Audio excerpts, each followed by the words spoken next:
With the new game out this summer, this week on Geek Crash Course, we're covering Tom Clancy's Splinter Cell. I'm Tom Clancy's Michael Nixon. I'm Tom Clancy's Diana Dekajlo. And this is Tom Clancy's Geek Crash Course.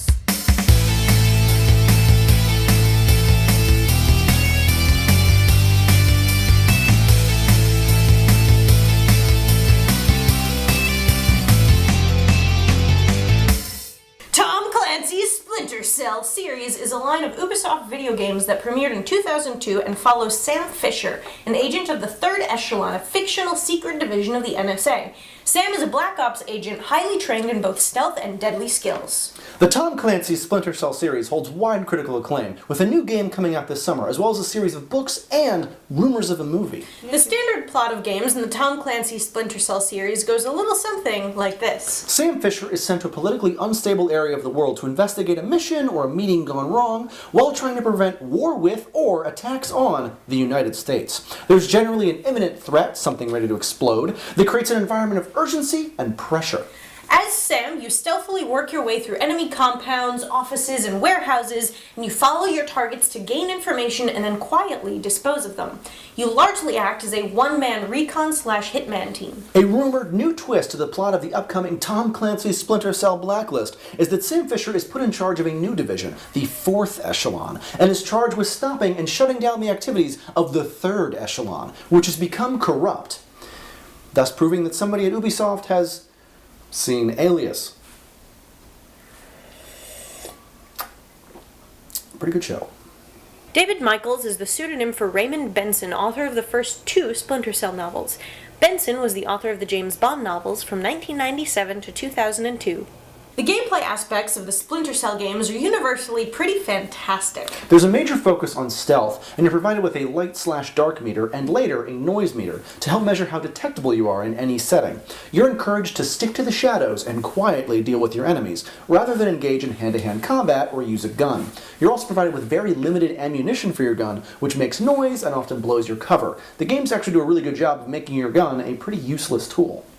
A major tool is your set of trifocal goggles, which has several settings: regular, night vision, thermal, and electricity detecting, a feature added in the 3rd iteration of the game which allows you to see anything with an electrical current. Newer games also feature a mark and execute feature, where you can plan your attack on a series of targets and then execute it. This way you don't have to coordinate a group of individual attacks. Another major aspect of the game is the way your choices affect the game's narrative. Will you remain loyal to the US government? Will you abandon your mission and make a hit for a terrorist organization to gather some quick intel? How will you balance your choices to complete your missions and save the world? Usual stuff. Tom Clancy, one of the developers and contributors to the Tom Clancy Splinter Cell franchise, originally rejected the idea of Sam's trifocal goggles, as he thought they were unrealistic. In 2004, however, aerospace and defense company Northrop Grumman built a comparable real-world model.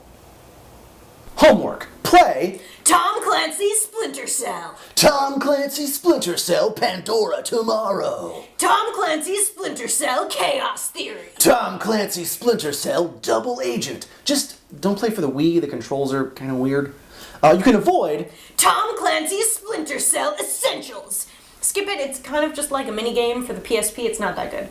upcoming Tom Clancy's Splinter Cell Blacklist. It comes out in August 2013 for PS3, PC, and the Xbox, and given the nearly flawless line of games so far, we're giving it a premature thumbs up. There's also a line of Tom Clancy's Splinter Cell books. The first 2 are the best. While inspired by Sam Fisher's world, they aren't just a regurgitation of the video games, which is good. Ubisoft has announced they're in the planning stages of a Splinter Cell film. Diana. Tom Clancy's Splinter Cell film in conjunction with New Regency. Keep an eye out. Michael Ironside, the voice actor playing Sam Fisher, will not return for Splinter Cell Blacklist. The new game required motion capture work by the Sam Fisher voice actor, so Spryer actor Eric Johnson is taking on the part. What's your favorite entry in the Tom Clancy Splinter Cell series? Let us know in the comments below, and make sure you subscribe for more Geek Crash Course. Until next week, if you have any questions, you can find us on Twitter, Facebook, and our website, geekcrashcourse.com. Thanks for watching, and we'll see you next week on Geek Crash Course. Tom Clancy Splinter Cell. Tom Clancy. Tom Clancy.